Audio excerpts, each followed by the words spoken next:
seja nosso Senhor Jesus Cristo, o Deus esperado, o Deus Messias, aquele que vem no Natal para nos trazer a esperança. Nossa saudação a todos vocês que nos acompanham neste nosso programa. Nós estamos felizes neste tempo do Advento, tempo de espera, é a chegada do Messias. Por isso nós queremos nos preparar e para bem preparar, nós queremos pensar em João Batista. Nós vimos que na liturgia da palavra, dos 2 domingos, dia 4 e no dia 11, a liturgia nos mostrou João Batista. João Batista, que era primo de Jesus, foi o primeiro que corajosamente anunciou o reino de Deus, que falou sobre o reino de Deus, da importância do reino de Deus para que o mundo fosse um mundo melhor. Por isso nós queremos reviver tudo aquilo que João reviveu ou viveu. É bonito na Bíblia, na Palavra de Deus, estudar, ler sobre isto. Lucas e Mateus falaram muito sobre João, sempre nos inícios dos evangelhos. Leia em casa, é bom a gente conhecer um pouco mais quem foi João Batista. João falava verdades, e falar verdade não é muito fácil não. Existem os poderosos que nem sempre gostam de escutar verdades. Naquele tempo era a mesma coisa, por isso prenderam João. Quando ele começou a falar sobre o reino de Deus, quando ele começou a falar sobre partilha, quando ele começou a incomodar o Império Romano e os grupos religiosos da época, fariseus, saduceus, zelotas, enfim, os grupos religiosos daquela época, ele não teve outro destino, coitado, foi preso. Mas é interessante a gente perceber isso, esse detalhe. Preso, João começa a colocar em prática as coisas do reino de Deus. Começa a falar com mais clareza sobre o reino de Deus. Ele tinha um grande grupo de pessoas que o acompanhava. Por isso João pede àqueles seus amigos para irem lá no Cristo, em Cristo, e conversar com ele. Perguntar para ele se ele era o enviado, se ele era o Filho de Deus, se era ele a pedra angular que haveria de se construir, de construir o reino de Deus. João sabia muito disso, claro que João sabia. Por que ele mandou eles lá então? É para que todos soubessem, é para dar assim, o assunto, né? É para dar a manchete, né? João sabia que era Jesus, mas ele na cadeia, como é que ele ia fazer para anunciar isso? Então ele pede aos amigos para ir lá em Jesus e perguntar para ele. E Jesus, com toda beleza, faz um relato bacana. Primeiro ele fala dele, ele Jesus, e depois ele fala de João Batista. João foi a única pessoa neste mundo que recebeu este elogio. Nenhum homem nascido de mulher é melhor do que João. Ou seja, João é bom de fato. João é a pessoa, o melhor homem que já nasceu neste mundo. Que elogio, que reconhecimento Jesus fez sobre João.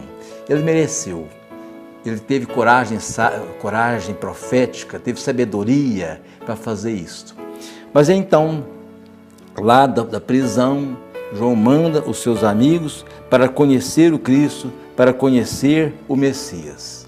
E nasce então, eu costumo dizer assim, que nasceu numa cela a primeira palavra do reino de Deus. Foi quando João teve essa iniciativa de mandar os seus discípulos lá perguntarem a Jesus.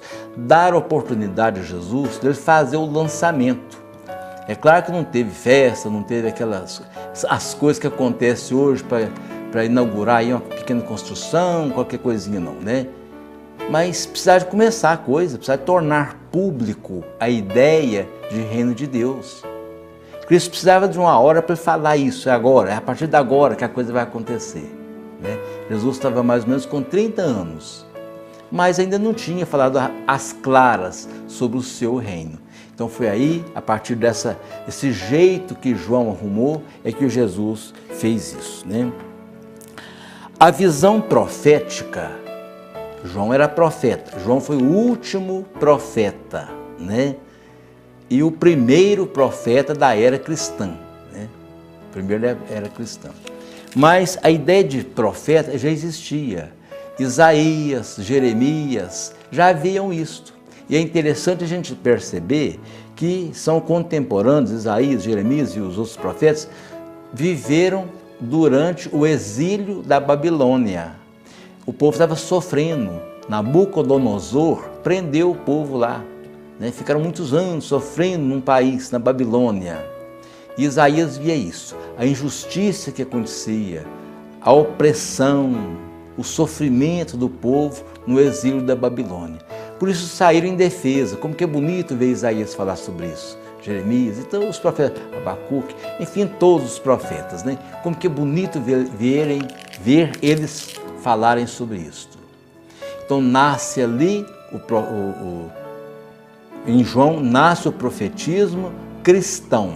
Antes havia o profetismo do Antigo Testamento, da história do povo de Deus, os israelitas que caíram nas garras de Nabucodonosor lá na Babilônia. Percebam que é no sofrimento que Deus se manifesta. Lá na Babilônia, Deus se manifestou, foi consolador, foi providente, foi misericordioso com aquele povo. Mas as coisas não mudaram. Por isso, 600 anos depois de Isaías, foi preciso Deus mandar o seu Filho amado. E é aí que o João vai falar sobre ele, né? O Messias, na cultura judaica, era um Messias diferente. Achavam que era um guerrilheiro, né? Um homem com armas modernas, mas não. Deus sabe do que nós precisamos. Deus sabe que nós precisamos de um Deus misericordioso. É de um Deus no meio do povo, um Deus sentindo os sofrimentos do povo. Por isso não tem como a gente separar Jesus dos sofredores, Jesus dos pobres. A teologia tem sofrido muito com isso, porque muitos querem fazer isso, querem tirar Jesus da vida dos sofredores, dos compromissos sociais, dos sofrimentos da vida. Não tem jeito, não. Tem um teólogo chamado John Sobrino, ele sofre tanto com isso. Aliás, não é só ele não, Dom Helder Câmara também sofreu tanto, Dom Luciano, Dom Paulo Evaristo Arnes, aqueles que, Padre João Batista de Libânia, foram tão incompreendidos. Por quê? Porque optaram por isso, porque perceberam esta premissa, essa essência da teologia. E ela é verdadeiramente cristocêntrica. Ela nasce de Jesus. Este foi o reino que Jesus quis construir aqui no mundo. Um reino que propaga a solidariedade, a fraternidade, a justiça, né? É por aí que vai. Então, o messianismo, né? Esse tempo que nós vivemos, que é um tempo profético, de profetismo, nasce em João Batista, né?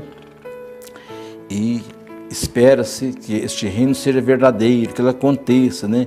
Por isso Jesus veio ao mundo para criar este novo reino. Aí a gente fica pensando assim, nós fomos educados para pensar assim, Jesus veio ao mundo para salvar a alma da pessoa. Os livros antigos, os documentos, eu gosto muito de ler documento antigo da igreja, coisa escrita há 200 anos atrás, tem muita coisa, né, escrita há tantos anos. Aliás, tem muito mais do que isso, né, lá da teologia patrística, lá no inicinho, teologia escolástica. Havia uma grande preocupação em salvar a alma da pessoa. O corpo, não. Mas quando a gente aprofunda, né, na teologia, quando a gente aprofunda nas vontades do Cristo, na construção do reino de Deus, a gente percebe que Jesus veio para salvar a alma, sim, mas também a vida. O reino de Deus é um reino de vida. Por isso, o grande desejo de Jesus é que todos tenham vida, né? Tenham uma vida feliz, tenham o necessário para se viver. o alimento, a roupa, a moradia, enfim, que haja o essencial para que a vida seja uma vida boa. E é aí que está o reino de Deus, o reino esperado. E aí, a exemplo de Jesus, dos primeiros cristãos, daqueles cristãos daquele tempo, nós queremos sim buscar formas. Hoje nós temos uma igreja estruturada. Naquele tempo não era muito difícil, no tempo dos primeiros cristãos, né? Mas eles tinham uma coisa bonita. Eles sabiam reunir em comunidades, né? O início foi bem feito. Se reuniam em pequenas comunidades, viviam os problemas da comunidade, celebravam, partilhavam o que tinham, né? Não havia necessitados entre eles, fala o livro dos Atos dos Apóstolos. O reino começou muito bem. A coisa atrapalhou, foi com o tempo, né? Hoje a gente percebe que tem tanta coisa errada neste mundo. Por quê? Porque o reino de Deus, as propostas de Jesus, que é o reino de Deus, anda-se meio distanciado, né? Não se preocupa tanto com a vida de todas as pessoas. Às vezes até preocupa com alguns, né? Com alguns privilegiados, né? Mas não, Deus é Deus de todos. Por isso o seu reino é um reino para todos. E nós sempre pedimos isso a Deus. Quando nós rezamos o Pai Nosso, a gente fala assim: venha a nós o vosso reino, não é? Quantas vezes nós rezamos o Pai Nosso e pedimos isso a Deus? Venha a nós o vosso reino. Deus quer sim que o reino venha, mas é preciso que ele seja construído por mãos humanas, por cabeças humanas, com recursos humanos. Deus dá a graça, Deus dá a esperança, Deus dá a saúde para nós, né? Deus dá as condições para o reino acontecer, mas ele vai acontecer a partir também dos nossos serviços, da nossa vontade de fazer o mundo melhor. Por isso o Natal tem sentido, o Advento tem sentido, a nossa prática religiosa tem sentido, quando nós optamos pela vida, pela construção da igreja. E a Igreja de Jesus é protagonista disso tudo, né? Nós não podemos esquecer disso, principalmente depois do Concílio Vaticano II. Antes não, antes do Concílio Vaticano, a igreja era muito espiritualista, né?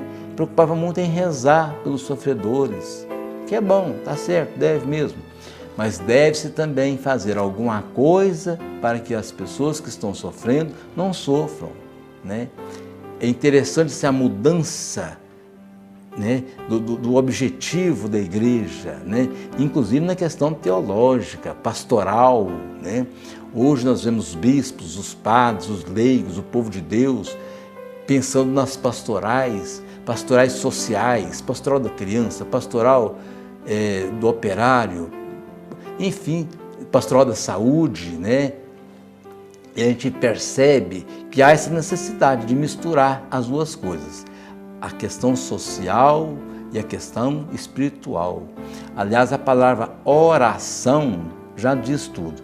Orar, né? Oração e ação, né?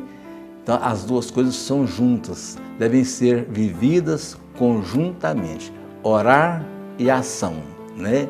É assim que o reino vai acontecendo. É isso que João Batista propôs. E foi isso que Jesus pediu para que os discípulos voltassem lá a João e falassem para ele. A resposta de Jesus para João foi essa: vejam, os cegos estão enxergando, né? Os doentes estão sendo sarados, os tristes estão sendo animados, está mudando, né? Olha que resposta feliz que Jesus manda para João lá na cadeia, né? A coisa está acontecendo, a vida está mudando, né? Os pobres, os cegos, os doentes, os coxos representam os sofredores que estão sendo recuperados. Esta é a missão do cristão. Este é o reino de Deus, o reino que vai mudar o mundo, né? Que nunca sejamos desesperançados. A esperança não pode acabar. Aliás, tem um ditado popular que fala assim: a esperança é a última que morre. Eu acho que nem deve morrer, ela nem deve ser a última, não.